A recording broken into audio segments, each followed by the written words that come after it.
Le 13 juillet dernier, John Travolta annonçait dans un bouleversant message la mort de sa femme, Kelly Preston, après une bataille de 2 ans contre un cancer du sein. De nombreuses personnalités ont réagi à cette triste nouvelle, affichant leur soutien à l'acteur et sa famille. Parmi elles, Olivia Newton-John, partenaire de John Travolta dans le culte Grease et amie de l'acteur, a déclaré sur Instagram, « Kelly Preston était un esprit radiant, chaleureux et gentil. J'ai le cœur brisé pour John, Ella et Ben. » Ce mercredi, l'interprète de Sandy Olson s'est à nouveau exprimé sur la mort de Kelly Preston ainsi que sur le combat de cette dernière contre le cancer du sein.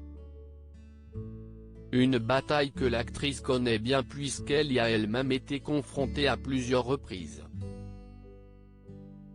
Perdre sa mère ou sa femme est une chose incroyablement difficile, mais si est une épreuve privée je respecte ça, déclare Olivia Newton-John avant d'ajouter, concernant ses rapports avec John Travolta, on ne se parle pas tous les jours mais nous sommes en contact et je lui envoie mon amour et mon soutien dès que je le peux.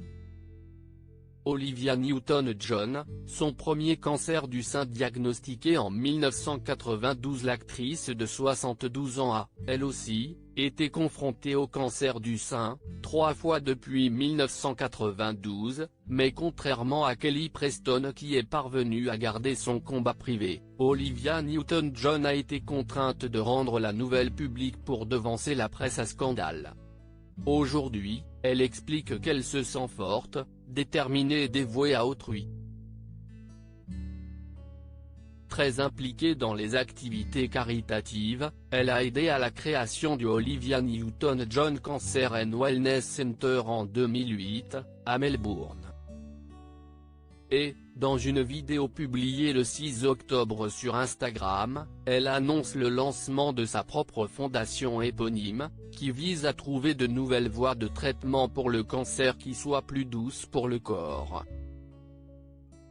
Après 28 ans de lutte contre le cancer, de chirurgie, de chimiothérapie et de radiothérapie, j'ai toujours rêvé que nous puissions trouver des moyens plus efficaces de traiter le cancer, a-t-elle indiqué.